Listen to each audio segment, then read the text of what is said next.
Alô, você... Tem,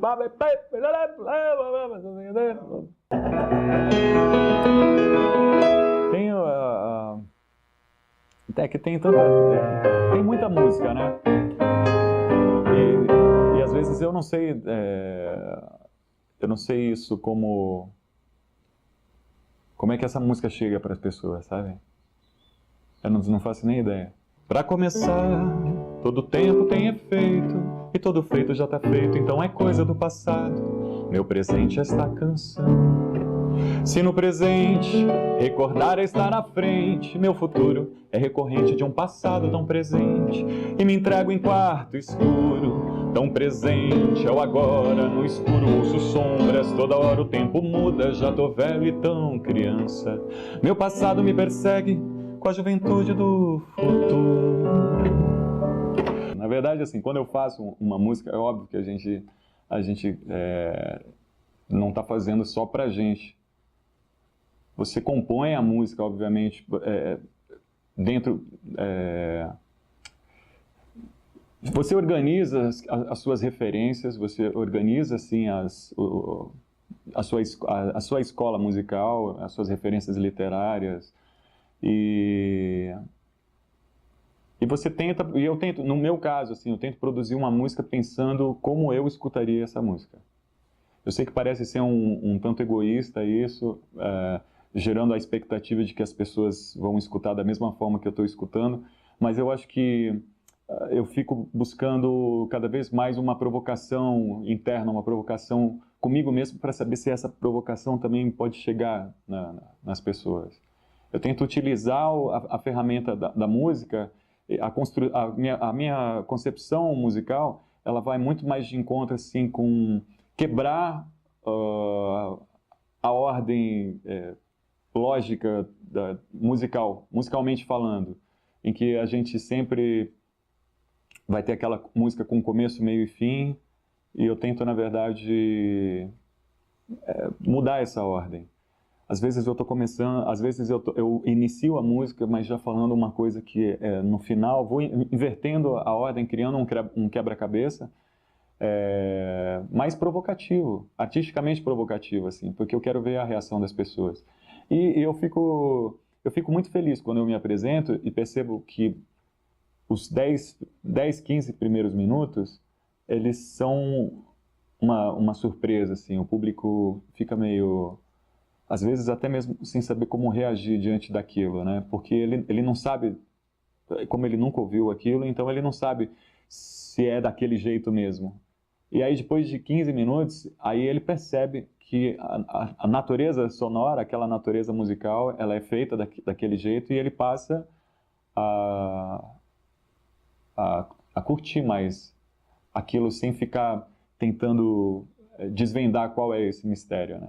E quando ele começa a perceber esses códigos provocativos, aí ele se diverte. Aí eu percebo muito que o show ele tem um tom até de humor na maneira que é feito, porque eu não sei se eles dão risada de nervosismo ou se eles dão risada porque eles percebem que existe uma certa ironia em tudo que está sendo feito.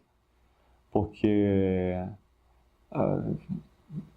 eu posso ter total controle da minha música e não sou obrigado a tocar minha música do mesmo jeito sempre. Tanto é que eu me apresentei aqui e toquei de diversas formas a mesma música, porque eu não tenho essa obrigatoriedade de fazer com que eu seja escravo dessa música e essa música também não precisa ser escravo de mim. Eu sei que é difícil às vezes fazer com que as pessoas elas enxerguem esse ponto de vista, mas é como se fôssemos completamente separados. Eu sou um sujeito completamente separado. Talvez essa escola do Brecht, assim, ela tenha um pouco disso, de fazer com que, obviamente, eu me aprofundo naquilo que eu estou fazendo, mas eu não quero levar isso para casa. Quando termina o show, termina o show. E essas músicas, elas simplesmente são dadas para quem quiser levar para casa, porque eu não levo elas para casa, porque eu sei que no outro show eu vou fazer elas totalmente diferentes. Não, eu acho que a música surgiu na minha vida de uma maneira muito, muito natural e espontânea. É claro que eu tive uma referência dentro de casa. Minha mãe, quando eu era pequeno, minha mãe tocava violão, gostava de cantar, gostava de ouvir muita música. Eu acho que isso, de certa maneira, acabou, não só eu, como acho que meus irmãos, convivemos dentro de um ambiente que tinha muita música, né? Mas eu acho que tinha uma coisa da personalidade, assim, eu sempre fui um garoto na minha infância muito fechado dentro, assim, do meu universo particular. E aí, artisticamente, eu comecei a desenvolver primeiro histórias em quadrinhos. Eu fazia muitas, tenho guardado até hoje histórias em quadrinhos. Eu acho que é onde eu acabava colocando para fora, assim, um pouco desse meu universo particular. E essas histórias, curiosamente, depois, mais para frente, já adulto, as minhas músicas têm um pouco também desse universo do quadrinho. E aí eu acho que a música acabou sendo o mecanismo mais fácil de eu fazer com que as pessoas elas percebessem melhor o que existia dentro da minha cabeça sobre as minhas reflexões filosóficas sobre o comportamento, as questões da sociedade. E claro, depois, mais para frente, já na adolescência, quando eu tive contato com o teatro, estudando o teatro, aí acabei me aprofundando muito mais, não digo musicalmente falando, mas acabei me aprofundando mais, entendendo melhor as coisas que existiam internamente.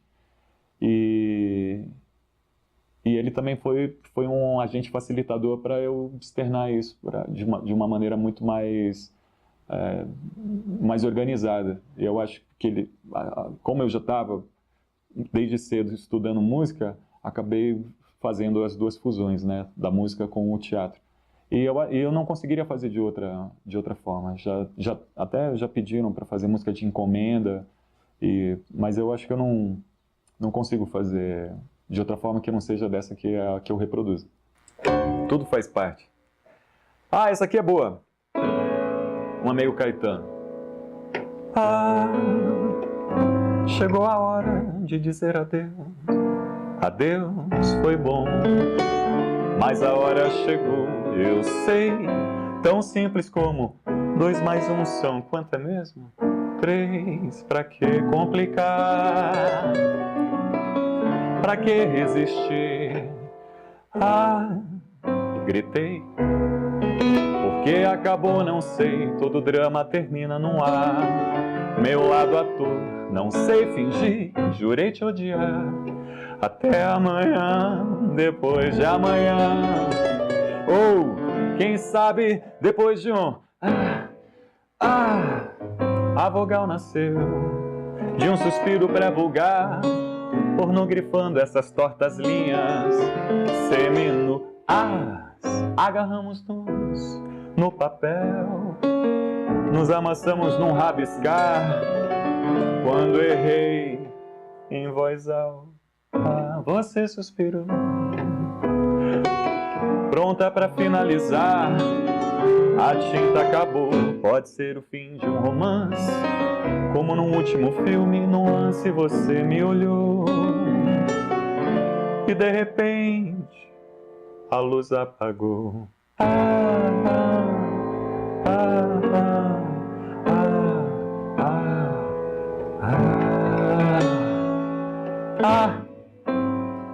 Chegou a hora de dizer adeus. Adeus foi bom, mas a hora chegou, eu sei.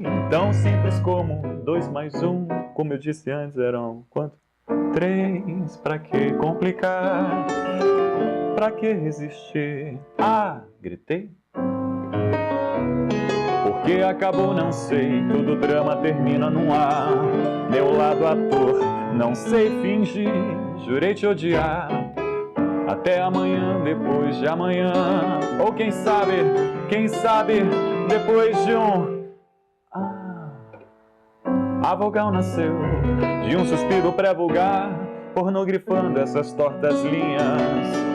Semino, agarramos-nos no papel, nos amassamos num rabiscar. Quando errei em voz alta, você suspirou, pronta pra finalizar. A tinta acabou, pode ser o fim de um romance, como no último filme, num lance você me olhou. E de repente, a luz apagou. Eu acho que as coisas que me inspiram são as coisas... eu tento, na verdade, focar nos personagens que não são os personagens tão clichês. Tentar fugir um pouco assim, de alguns clichês, apesar de ser muito clichê falar que está fugindo dos clichês, né? Ou essa coisa da estou buscando uma novidade, todo mundo está buscando a novidade. E isso aí já é um assunto velho já também. Então, eu acho que assim, o que foi me inspirando foi compreender o valor da palavra, literalmente falando, assim, porque eu gosto muito de utilizar a palavra, tanto as músicas elas não têm... Difícil eu fazer uma música com refrão, porque é como se eu fosse fazer uma música com refrão, é como escrever no Twitter, assim, é como se restringisse as questões dos caracteres, e é óbvio que é mais difícil porque você tem que ter um poder de síntese muito grande para você desenvolver uma letra objetiva com pouca informação, mas por outro lado eu acho assim que acaba se perdendo muito as coisas, as questões técnicas, verbais, de comunicação, da fonética, os artifícios da palavra. Eu acho que você pode explorar muito dentro de uma composição. E aí, na verdade, quando eu utilizo a palavra com muito mais, sem pensar numa questão lógica, mas muito mais como uma questão rítmica ou uma questão de efeito. Então, eu acho assim, o que me inspira muito é a própria palavra, assim, que fez com que eu desenvolvesse o tipo de música que eu faço. É muito mais a palavra do que a música. Eu acho que o que eu acabo fazendo talvez não seja... É musical, mas talvez não seja tão musical quanto literal. Eu acho que eu tenho muito mais... A minha composição, ela oferece muito mais uma questão literal do que musical, né? Porque, na verdade, quando a gente fala sobre palavra, a gente está falando sobre tudo. E a palavra, ela materializa tudo. A palavra, ela é praticamente assim... As coisas só existem, obviamente, porque a gente teve como palavrear isso. E ela que dá esse tom para todos os ambientes, dentro do desconhecido ou do conhecido. A palavra, ela verbaliza. A palavra, né, com uma palavra você consegue fazer muita coisa com uma palavra. Com muitas palavras, então eu acho assim, essa é a melhor ferramenta realmente para você desenvolver um trabalho. Mas sabe o que eu acho, Roberto, sobre a questão de comunicação? A comunicação hoje, principalmente para as pessoas que estão assistindo, se a gente ficar muito sobre os dados de referência, eu digo isso assim porque eu percebo que essas referências são muito particulares. Que óbvio, né? Claro, uma outra coisa você acaba falando, então, porque eu escuto tal disco, uma vez eu li tal livro, é uma outra coisa. Se você fica muito, se você vai explicar muito sobre as suas referências, eu acho que fica um pouco cansativo. Principalmente na questão assim do assistir, da dinâmica do assistir, principalmente num programa, numa forma. Se é numa mesa de bar, aí você vai falando para a pessoa, porra, cara, não, porque e aquele livro? Você vai trocando isso, né? Porque as pessoas, existe um certo imediatismo. A gente quer chegar logo no ponto. Não quero que você fique falando muito sobre... Não, tudo bem, daqui a pouco eu vou entender. Ou o máximo que vai acontecer é vai falar, nossa, já sei, ele gosta do Eduardo Dosseck. Porque todos os lugares que que eu vou, as pessoas falam, nossa, você me desculpa, e eu acho curioso falar isso, né? Me desculpa, mas me lembrou muito o Eduardo Dussek. Claro que vai lembrar o Eduardo Dussek, porque também é uma referência, ou mesmo quando toquei junto com a Cida Moreira, e ela não entendia por que que ela era uma referência, sendo que o meu trabalho não tem absolutamente nada a ver com o trabalho dela. Mas a referência está muito mais na postura artística. A gente está falando sobre questões assim artísticas. E eu percebo que às vezes, se você começar a falar muitos nomes, esses próprios nomes, né, desses artistas estão muito distantes de algumas pessoas. Para a pessoa ficar lá procurando, né? Eu falo isso assim, a mesma coisa se você chegar e vai mandar um projeto, qualquer projeto hoje que seja, para uma lei de incentivo, enfim, se você montar lá uma bibliografia, o cara não vai ler aquilo. Ele quer o que seja o mais objetivo possível. Ele não vai querer que você... Depois, obviamente, conforme... eu acho que o trabalho por si só vai fazendo com que você busque essas referências artísticas. Porque em nenhum momento eu vi esses artistas que eu gostava falar sobre o que eles gostavam. Mas aquilo que eles cantavam é o que fazia com que eu fosse buscar as fontes. E depois uma coisa você vai acabar associando com outra, né? Ou esses livros que são livros já de artistas que morreram e falaram, fulano de tal gostava de ler Rimbaud. Nossa, maravilhoso, eu também. Então, tenha certeza que tudo aquilo que o Raul Seixas leu, tenha certeza que eu li também. Porque eu como Raul Seixista, eu olhava a biografia do Raul, o que me interessava era muito mais os livros de leitura dele, desde lá do livro de Telemann, o Aleister Crowley e todas as outras referências que existia nas biografias. Opa, tá lendo isso? Maravilha. Vamos ler então para entender. Raul gostava, entendeu, de direito. Se teve formação em direito, porra, vamos ler Platão, o livro que é o livro do primeiro ano de direito lá, as referências filosóficas. Porque gostava lá, não sei, de tal filósofo, puta, vamos ler tal filósofo. E aí a mesma coisa, vários outros artistas, né? Mas você sabe que eu posso dizer assim que, de certa maneira, eu fui privilegiado com 15 anos de ter entrado na Oficina das Artes, porque ter contato com todos aqueles artistas sorocabanos que estavam em Sorocaba, que também não são de Sorocaba, mas estavam em Sorocaba. De você pegar, por exemplo, a Nanaia de Simos, Fernando Lomardo, a Mônica Grando, Benão, Ivaldo de Carvalho, o Mantovani, Mário Pesco, todos esses diretores, e a gente principalmente não tinha internet, então o conhecimento realmente era passado. Era um conhecimento repassado para o outro. Eu não tinha que encontrar essa informação instantânea no Google. Porque você estava numa roda de bar e aí o cara ele começava a falar tal coisa e falava, o que é isso aí que você está falando aí? Isso aí é um livro tal, entendeu? Eu tenho lá. Ou tipo, procure num sebo e... No outro dia, bicho, você já procurava esse livro para ler rapidamente aquele livro, para na próxima vez que você estiver no bar, o cara fala isso, então, aí tem essa coisa. Então, essa troca de informação, antes dessa internet, ela foi muito válida para a formação. E eu percebia que quem tinha, óbvio, né, com 15, 16 anos que você está querendo, né, você está na flor da idade querendo aparecer um pouco mais, eu percebia que nesse ambiente teatral que eu convivia, era quem tinha mais informação e mais conhecimento se destacava.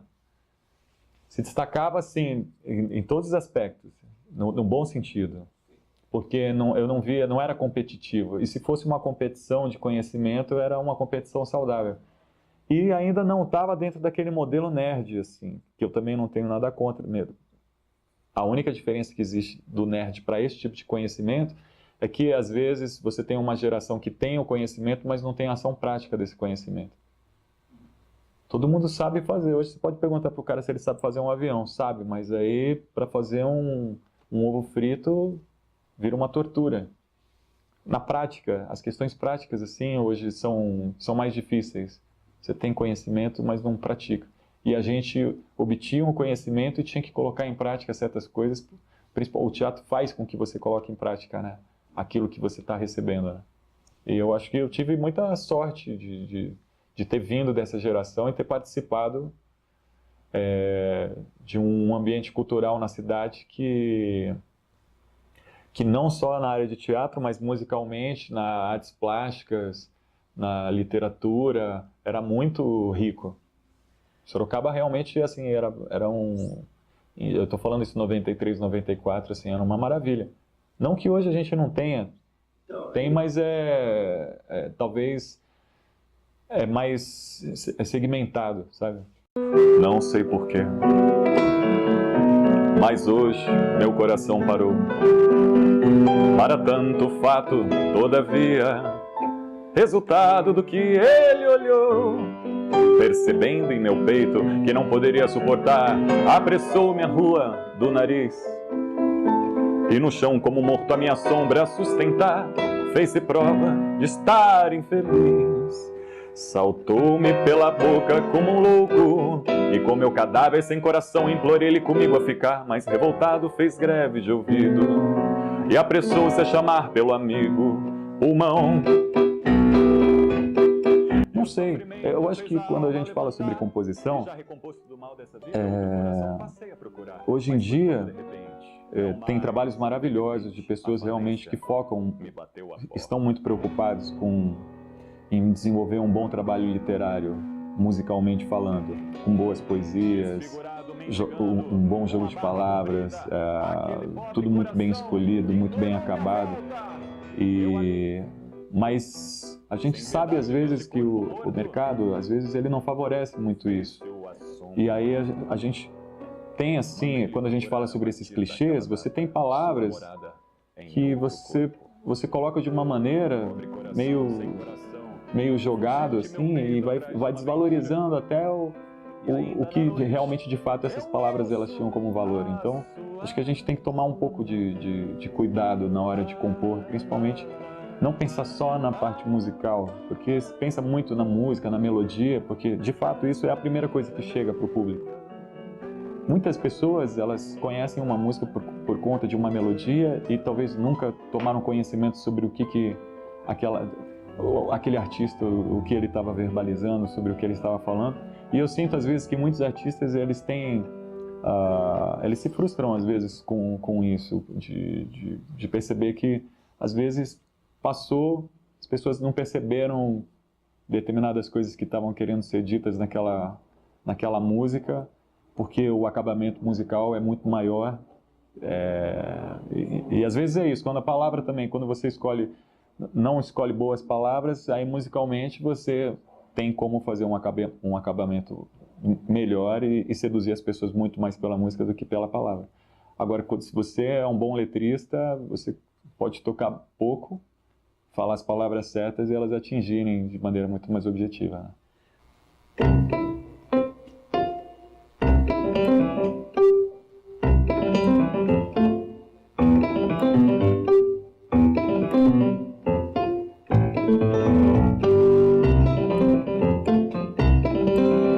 Hoje em dia todo mundo sabe tudo, todo mundo sabe nada do tudo. Todo hoje mundo mudo. Como pode ser você que é tão jovem, como vai saber se todo mundo hoje sabe mundo tudo? Que quase que todo mundo que é tudo, nada dado que do dado que não dá do dedo mundo, tudo como pode. Hoje em dia todo mundo sabe tudo, que todo mundo sabe nada do tudo. Todo hoje mundo mudo, como pode? Se você que é tão jovem, como vai saber se todo mundo hoje sabe mundo tudo? Quase que todo mundo que é tudo, nada dado que do dado que não dá do dedo mundo, tudo como pode. Eu acho que o fato de eu ser um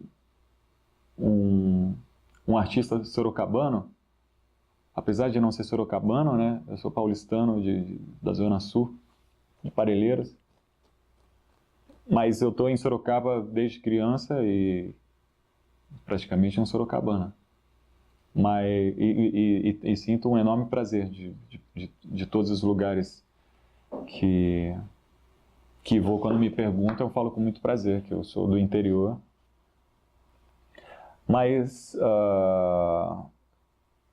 eu acho que a gente já mudou muito a forma das pessoas interpretarem se os trabalhos do interior, eles são menos qualificados do que o trabalho da capital, dessas capitais. Mesmo porque boa parte dos artistas que conhecemos, os novos artistas, de novas gerações de artistas, eles são de outros lugares, não são exclusivos da capital. Então, e a internet, de certa maneira, também fez com que o mundo ele diminuísse essa fronteira e fizesse perceber que se você é um artista do interior, ou se você é da capital, ou se você é de outro país, enfim, que todo mundo, na internet, você não embandeira isso, né? Você simplesmente coloca o seu trabalho e ele fica à disposição de todas as pessoas e elas não vão ficar se perguntando, através daquilo que elas estão assistindo, se o fato de você ser do interior ou de qualquer outro lugar, isso vai influenciar na qualidade daquilo que você faz. Mas eu acho que a gente já desmistificou bastante essa questão de que a qualidade ela está na capital. Eu acho que a capital ela é fundamental, qualquer artista quer ir realmente para a capital por uma questão de ter um nicho de trabalho muito mais amplo, de visibilidade maior. E eu acho que eu não senti dificuldades por conta de ser do interior. Talvez a maior dificuldade que a gente perceba é que para alguns trabalhos, realmente, você estar na capital é melhor, é mais produtivo. E talvez seja isso que exija com que as pessoas que morem no interior migrem para a capital. Obviamente porque a gente precisa encontrar algumas classificações, né? Porque você não compra um produto sem uma classificação. Ninguém vai comprar um produto se esse produto não tem nome. Você não vai pegar uma lata no supermercado se ela não tem rótulo. Porque você não sabe o que existe dentro você não sabe os ingredientes, você não sabe, né, você não sabe se aquilo é perigoso, enfim. Então a gente tem que, de certa maneira, assim, rotular e buscar suas referências para se sentir até um pouco mais confortável. Eu acho, quando a gente fala sobre as referências e do quanto isso, qual é o poder de alcance para um público maior ou menor, eu penso muito sobre uma coisa que eu vi o Tom Zé falando, quando perguntaram para ele se ele não se sentia frustrado, né, por conta de tantos anos dedicado enfim, preocupado em desenvolver um trabalho artístico realmente consistente e que, de repente, hoje em dia, você vê, às vezes, um trabalho alcançando números astronômicos, né, de compartilhamento, e se ele não se sentir um pouco frustrado sobre isso, principalmente nessas questões de internet, se tem seguidor, se não tem seguidor, porque isso, hoje, acabou sendo o mecanismo que mede, entre aspas, né, o poder de alcance do seu trabalho e o valor do seu trabalho. E ele falou que não tem absolutamente... que se a gente começar a achar que um número menor do que esses que são colocados sobre quando fazem uma resenha de sucesso, para ser mais claro, é assim, fulano tem 100 mil, mas você tem 10. E aí ele comentou sobre isso. Oi, você acha que 10 é pouco? Não, 10 é número. 10 é tão importante quanto 100 mil. E eu acho que a gente tem que tomar, às vezes, muito cuidado com isso, principalmente para direcionar a energia, e canalizar a energia para essas 10 pessoas. Porque eu me recordo, quando eu trabalhei com o Silvio Brito, que ele falava que a gente, para acontecer, precisa ter apenas um fã. Você precisa ter um fator. Quando a gente fala um fã, obviamente eu entendo, se fosse partindo pela filosofia cósmica e quântica do Beto Holden com o Albert Einstein é o fator positivo dentro dos negativos. Se a gente tem esse fator positivo, já está tudo certo, né? E essas referências, apesar de serem referências que estão enquadradas, talvez muito mais, menos populares, elas não são menos populares. Elas simplesmente só se enquadram dentro de um outro público. E eu acho que o tipo de música que eu estou fazendo também, ele não é menos popular do que de um artista de mídia. Ele vai de encontro ao mercado, é democrático. Para quem gosta, eu estou fazendo esse trabalho para quem gosta, para quem está consumindo. E aí penso muito sobre isso. Porque a gente pode se frustrar sem perceber que a gente já está fazendo certo. Então, imagina se eu desistisse simplesmente porque... ou me frustrasse, entendeu? Com a ideia de que eu vejo as pessoas falando que o meu trabalho ele deveria alcançar muito mais. Que bom que existe o desejo. Fico feliz porque as pessoas desejam que exista esse alcance maior. Mas ele vai ter a natureza própria desse trabalho vai chegar onde ele precisa chegar. E eu tenho consciência de que, e isso me faz também muito tranquilo, faz com que eu durma tranquilo, de saber que ele ainda continua tocando músicas que compôs há 15 anos atrás e que elas surtem o mesmo efeito de novidade hoje. Então eu não sinto que eu estou no passo errado. Eu sinto que eu estou num passo certo, só que tudo tem o seu tempo. Talvez eu veja isso ou talvez eu não veja. Eu comecei a estudar com mais ou menos uns 10 anos o piano, aí fazia aula particular de piano e fiz aula particular até os 15 anos e a minha professora indicou que eu fosse para o Conservatório de Tatuí. E aí fui para o conservatório. Eu estava mais ou menos com uns 15 anos, mas ainda, acho que nesse processo meio adolescente, eu não tinha certeza se era isso que eu queria fazer, mesmo porque foi no mesmo período que eu comecei a estudar teatro. E eu fiquei muito empolgado com o universo do teatro, principalmente porque tinha uma certa liberdade de poder escrever as minhas histórias, os textos, né? E aí, quer dizer, com 18 anos, que eu já tinha mais ou menos uma bagagem musical, eu comecei a tocar na noite, e aí tocando na noite foi que eu percebi que eu poderia me profissionalizar mais dentro do universo da música, e fez com que eu voltasse para o conservatório e fizesse os 10 anos do curso de erudito em Tatuí com a professora Ana Cristina Delmastre. O que foi, na verdade, foi o melhor período, que foi um período realmente que talvez, obviamente, não tão jovem, 18 anos, né?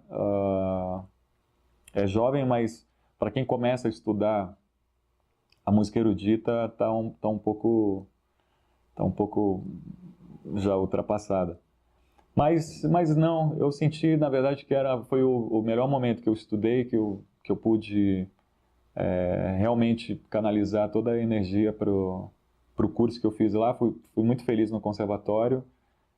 O conservatório realmente é muito importante para fazer com que você... para que você tenha o contato verdadeiro com a música.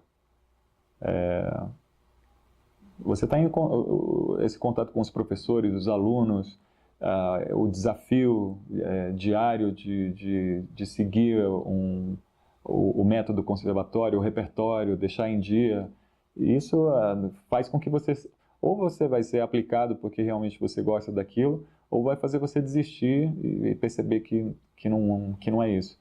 Se profissionalizar com música exige muitas coisas. Talvez não exija sacrifício para aquela pessoa que goste daquilo, mas para quem não gosta, realmente é muito sacrifício. . 。 . 。 . 。 . 。 . 。 . 。 . 。 . 。 . 。 . 。 . 。 . 。 . 。 . 。 . 。 . 。 . 。 . 。 . 。 。 . 。 . 。 . 。 . 。 . 。 . 。 . 。 . 。 . 。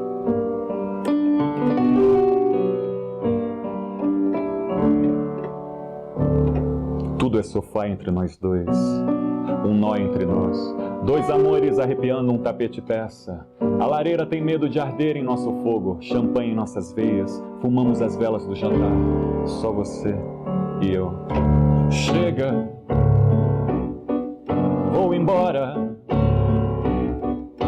a nossa história triste faz a gente chorar de dar risada. Se você quiser, não vou mais tocar essa música. Não, eu sempre tive certeza que eu podia viver de arte. Não de música, de arte. Talvez tivesse consciência de que não seria um caminho fácil, mas eu nunca tive dúvida. Tentei, na verdade, trabalhar com algumas outras coisas mais novo, mas foram poucas coisas e que eu percebia que não tinha nada a ver comigo mesmo. Não tem como. Essa é como uma vez eu falei para minha filha,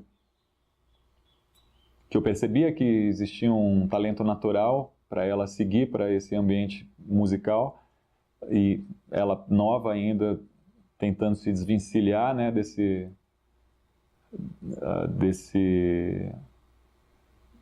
vampiro musical que eu falava para ela.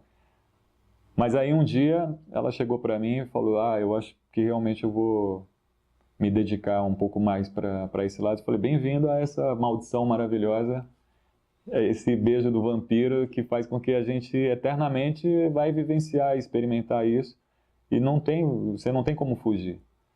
E eu acho que tudo que é feito com dedicação, você vai conseguir o que você deseja. Aí vai depender da sua necessidade, tudo depende da sua necessidade interna, o que você procura. Eu acho que vai muito mais de encontro isso do que com relação à profissão de escolha. Eu acho que a música ela faz com que a gente experimente várias possibilidades. Tanto na questão dos gêneros musicais, que são muitos, né? Porque você não precisa tocar apenas um gênero musical, ou achar que você... A não ser que você decida que você vai ser um concertista, realmente, pro resto da sua vida você vai tocar só o erudito. Mas se você tem uma disposição para ser uma pessoa muito mais aberta, a música ela te possibilita conhecer muitas e muitas pessoas e muitos lugares diferentes, por conta dessa diversidade que existe dentro do seu ambiente profissional.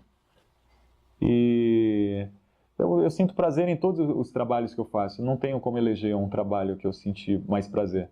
Eu tenho prazer, obviamente, de trabalhar com o universo autoral, porque ele dá voz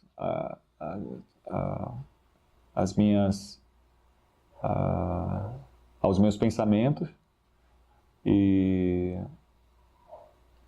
Mas eu acho que não tem um trabalho que eu possa eleger. Nem se é só o autoral realmente me dá muito prazer, gosto de fazer. Mas eu também gosto de fazer releituras, porque a releitura também faz com que as pessoas tomem conhecimento de obras que talvez, se você não fizesse uma releitura, você deixaria algumas obras simplesmente ficarem esquecidas do grande público.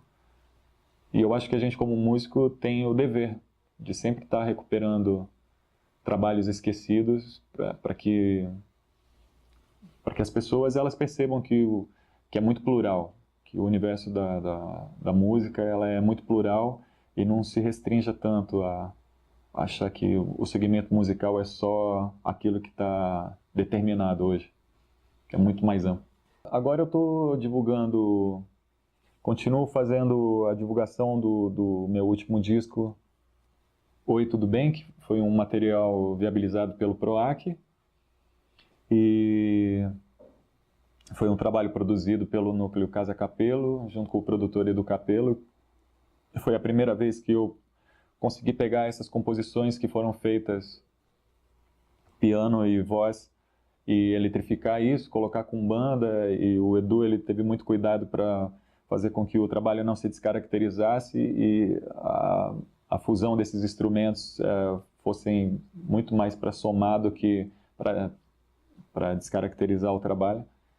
Apesar de eu ter todos esses trabalhos que são trabalhos mais voltados para o ambiente do teatro ou musicais, eu gosto muito de tocar jazz, gosto muito de tocar blues, de música brasileira, e o blues principalmente porque a minha primeira banda era uma banda de blues, o Olho de Shiva, que tivemos o prazer de se reencontrar de novo, de poder fazer um som, e talvez, quem sabe, a gente retome também para fazer algumas apresentações. E com o Max Boi, praticamente, vamos talvez em 2019, realmente repensar a questão da Mad Dog, porque praticamente são quase mais de 20 anos de parceria. Eu acho que a gente tem que sempre estar comemorando, porque uma amizade tão duradoura é de se comemorar hoje em dia. E o blues está aí. E independente de tudo que eu faça, a vida é blues mesmo. Muito bem, para quem quiser conhecer um pouco mais do meu trabalho, através das redes sociais, no Facebook, João Leopoldo, no Instagram, João Leopoldo Oficial, tudo junto. E aí é só mandar sua pergunta, que a gente sempre está lá trocando ideia. Outra coisa importante de dizer é aonde encontro o material. Esse material, todos os discos que foram gravados, todos os materiais que foram gravados você encontra no site, né, www.joaoleopoldo.com.br. Você tem a discografia lá, inclusive de graça para as pessoas baixarem. Se você não for uma pessoa que gosta de entrar em site e tal, você tem através de todas as plataformas, Spotify, Deezer, enfim, todas as plataformas, as principais plataformas, esses discos eles estão disponíveis, e tem o canal no YouTube também, procurando o João Leopoldo tudo junto. Aí tem os vídeos de divulgação, e acredito que vou acabar fazendo um trabalho de música durante o ano todo, mais ou menos 365 músicas, uma por mês. Uma por dia. Uma por dia, isso, uma por dia.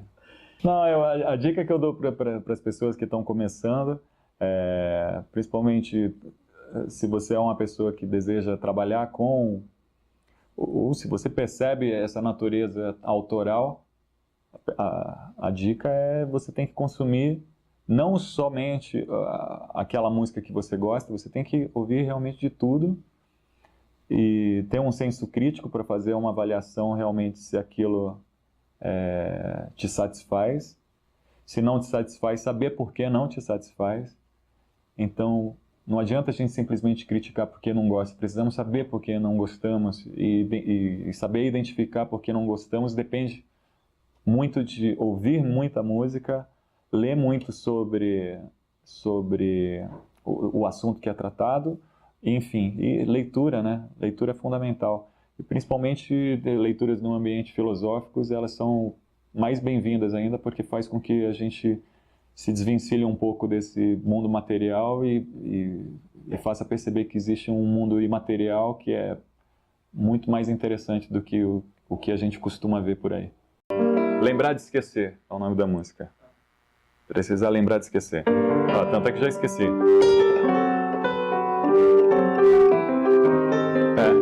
Já faz tempo, na ausência da novidade, o velho fez idade, e ficou mais velho. Isso. Já faz tempo, na ausência da novidade, o velho fez idade e ficou mais velho. Meu pensamento ter consina de sua memória o esquecimento. Lembrei. Por isso que é lembrar de esquecer. Já faz tempo, na ausência da novidade, o velho fez idade e ficou mais velho. Meu pensamento trouxe como sina de sua memória o esquecimento. Sem lembrar a sua origem e muito menos seu nascimento. Todo pensar é um lembrar e todo lembrar é um pensamento. Pobre destino desta jovem ideia que não sabe de onde veio. Vou te lembrar que a nova ideia é o pensar e a ideia velha é o pensamento. A nova ideia é o pensar e a ideia velha é o pensamento. Já faz tempo na ausência da novidade. O velho fez idade e ficou mais velho. Meu pensamento trouxe como sina de sua memória o esquecimento. É sem lembrar, era mesmo como que era. Ah, lembrei. Sem lembrar a sua origem e muito menos seu nascimento. Todo pensar é um lembrar e todo lembrar é um pensamento. Pobre destino desta jovem ideia que não sabe de onde veio. Vou te lembrar que a nova ideia é o pensar e a ideia velha é o pensamento. A nova ideia é o pensar e a ideia velha é o pensamento. A nova ideia é o pensar e a ideia velha é o pensamento. A nova ideia é o pensar e a ideia velha é o pensamento.